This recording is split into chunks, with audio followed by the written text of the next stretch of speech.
Sadly and very unfortunately trends follow करते करते हमने ये जो नेचुरल चीज़ें थी हमने वो बहुत पीछे छोड़ दी। हम आ गए जनाब ड्राइड एप्रिकॉट्स पे, ड्राइड कीवीज़ पे जो आपको पूरा साल अवेलेबल हैं, वो खुश करके फिर वो पैकेट्स में। तो हम बहुत आगे निकल गए। अब जब हम वापस बाउंस बैक करना चाह रहे हैं तो अब आप देख लें कि बादाम कितने महंगे हुए हैं, चलगोज़े कितने महंगे हैं, अंजीर कितनी महंगी है, खजूर कितनी महंगी है। So this is a very sad. चलें तो ज़रा हम देखते हैं कि अब वाकई लोग दोबारा देसी रवायती खानों की तरफ आ रहे हैं और अब कैसे अफोर्ड करेंगे, भी एक मामला है। हमारे साथ मौजूद है माहिर ग़िज़ाई डॉक्टर नवीद भुट्टो साहब। Thank you so much doctor Naveed join करने के लिए। क्या ऐसा है या अभी भी लोगों में रेडीमेड ऑप्शन ज़्यादा है कि जी लहसुन प्याज जो है वो ऑलरेडी जो मिल रहा है पैक्ड, इसी तरीके से टमाटो प्योरी भी मिल रही है, तो इनके नुकसानात इतने शदीद हैं कि हमें वाकई अब ऑर्गेनिक की तरफ जाना चाहिए? जी थैंक यू वेरी मच। और बहुत इंपॉर्टेंट टॉपिक है और जिस पे हम काम भी कर रहे हैं कि किस तरह हम एज पुरानी जो नेचर की उसको रिवाइव करें, और उस पर हम आ भी रहे हैं ना।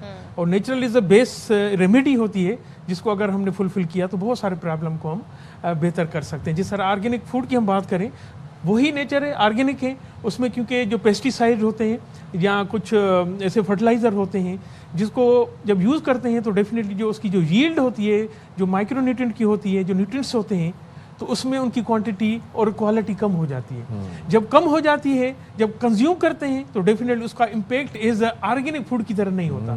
तो इसलिए ऑर्गेनिक फूड का मतलब ये है कि उनकी यील्ड हो और उनका जो माइक्रोन्यूट्रिएंट लेवल हो और ओवरऑल उनकी जो बेनिफिट, जो उनकी न्यूट्रिशनिस्ट है, क्वालिटी हो, वो बेहतर होती है। अब जब बेहतर होगी तो वो बॉडी में जा रही होगी तो उसका इम्पैक्ट उस पर पूरा आता है, सिर्फ इंसान की सेहत पे नहीं, आपका इन्वायरमेंट पे होता है, पॉल्यूशन पे होता है। और बायोडाइवर्सिटी की हम जब बात करते हैं, बायोडाइवर्सिटी का मतलब ये है जो पोलिनेटर्स होते हैं, जिस तरह हनी भी हुआ, बटरफ्लाई हुआ, एक जगह से दूसरे वो पोलिनेटर को आप नेचुरल प्रोसेस में सर्कुलेट करते रहते हैं। तो उससे क्या होता है, जब आपका यील्ड वाला जो रिटर्न यानी वेजिटेबल्स या फ्रूट पैदा होते हैं वो इज ऑर्गेनिक होते हैं। और ऑर्गेनिक की जो कंजम्पशन इज द नेचर जिसको हम बात करते हैं, तो उसमें ज़्यादा न्यूट्रिशनिस्ट भी होते हैं और सेहत के लिए बेनिफिट भी होते हैं। तो इसलिए हमें उनको रिवाइव करना पड़ेगा। हम देसी घी की बात करते हैं फॉर इंस्टेंस, अब देसी घी और डब्बे के दूध की जगह गाय या भैंस के खुले दूध को फौकियत दी जाती है। और हम ये देख रहे हैं कि देसी घी, सरसों का तेल, गुड़ हो गया, ये वो पुराने अज्जाएँ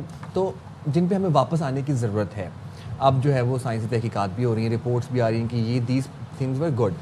तो आपको लगता है कि इनके साइंसी फ़वाइद हैं, देसी घी के, आपके जो सरसों का तेल है, इसके वाकई साइंसी फ़वाइद हैं?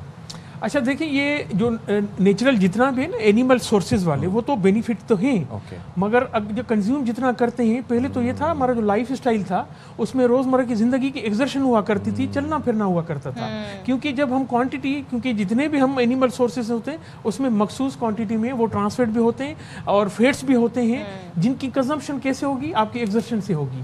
तो जहाँ तक सरसों का तेल है उसमें कुछ ऐसे एसिड्स होते हैं, आपको रिफाइन करना बहुत ज़रूरी होते हैं। तो इसलिए आप अगर नेचुरल ले लेते हैं, वेजिटेबल सोर्स है, फायदेमंद तो है, मगर आपको रिफाइनिंग प्रोसेस से जाना पड़ेगा। तो जो मार्केट में मिलता है, क्योंकि उसमें पका हुआ खाना बहुत हैवी फील होता है। जी अच्छा, हेवी इसलिए होता है कि वो प्यूरीफाई होता है, विदाउट रिफाइनिंग होते हैं, उसमें जितने भी फेट्स होते हैं वो सारे अवेलेबल होते हैं। जी हाँ, तो इसीलिए कुछ ट्रांसग्लाइसराइड होते हैं, ट्रांसफेट्स होते हैं, तो उनका एक रिफाइंड प्रोसेस से जानना होगा। नहीं तो उमूमन अभी भी जो हम ऑयल कंज्यूम कर रहे हैं ना, तो उसमें क्योंकि मोर देन 15% से ज़्यादा ट्रांसफेट ट्राइग्लाइसराइड हैं, मगर WHO रिकमेंड करता है इसको लेस देन 1% लाना है। अब कहाँ 15 हम ले रहे हैं, कहाँ लेस देन 1 ट्रांसफेट जब होगा।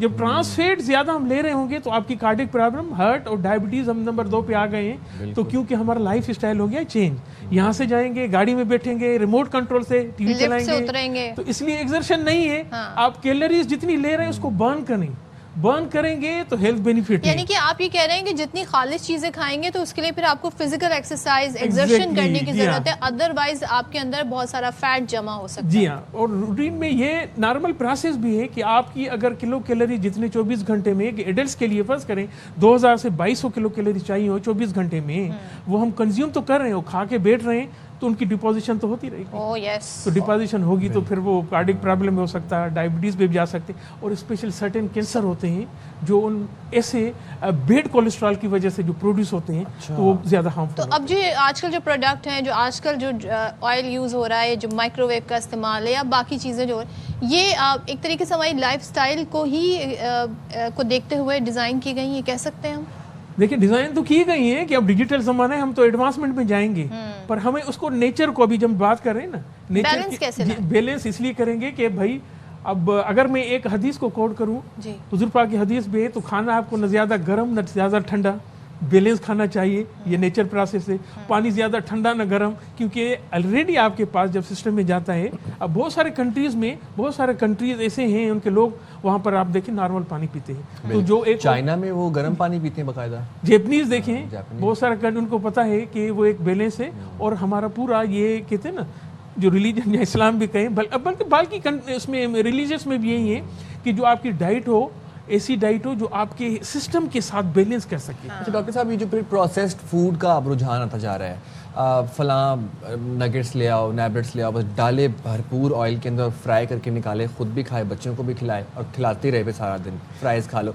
ये मैं आपसे पूछना चाह रहा हूँ कि ये फैशन है, ये ट्रेंड है, या फिर ये अपनी ईज़ के लिए हम लोगों ने ऑप्ट कर लिया कि जहाँ पर सब्जियाँ काटने से बेहतर है कि बर्गर बनाओ और बच्चों को खिला दो।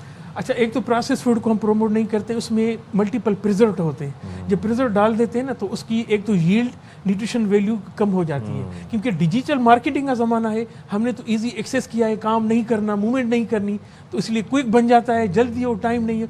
तो इसलिए अगर ये प्रोसेस फूड हम लेते हैं, और पर्टिकुलरली आप किसी भी जिस तरह मीट या कुछ ऐसे प्रोडक्ट हैं, आप ज़्यादातर उसको रख भी नहीं सकते, भले आप प्रिजर्व कर रहे हैं, क्योंकि जो बैक्टीरियल ग्रोथ होती है ना सर्टेन टेम्परेचर में, वैसे भी ग्रोथ हो जाती है। जब ग्रोथ होगी और यहाँ इस तरह की फंगस होगी, क्योंकि बहुत सारे फ्रीजर टेम्परेचर मेंटेन नहीं कर पा रहे होते, हम तो खा तो लेते हैं, टेस्ट तो मिलता है, बस कि उसके हार्मफुल इफेक्ट जो होते हैं वो सेहत पे ज़्यादा होते हैं। और जहाँ तक ऑयल की हम फ्राइज़ की बात कर रहे हैं, फ्राइज़ तो अनहेल्दी डाइट में शुमार होता है, जिसको हम ठीक जंक है। भी बिल्कुल कहते हैं। और दूसरा जो ऑयल कंजम्पशन है ना, ऑयल के क्योंकि हम मल्टीपल प्रोसेस कर रहे हैं, इसको हम क्या करते हैं कि हमारे पास 60s में एक बिल होता था जो 45 विटामिन ए और डी के साथ, ठीक है। अभी क्योंकि जब फूड फोर्टिफिकेशन की हम बात भी कर रहे हैं, तो हमें मैंडेटरी है गवर्नमेंट ऑफ सिंध हो या नेशनल लेवल पे, जो हमारा फूड फोर्टिफिकेशन, जो स्टेपल फूड को हम फोर्टिफाई करने जा रहे हैं, व्हीट फ्लोर को, सही। एडिबल ऑयल को, साल्ट आयोडाइजेशन को, सही। वो प्रोसेस है जो हमारे माइक्रोन्यूट्रिएंट लेवल को Lovely. ठीक फुलफिल है। करता है। चल, thank you Thank you so very much, much Dr. Doctor साहिबा। नवीद, बड़ी अच्छी इन्होंने सारी सूरत पर बात की है।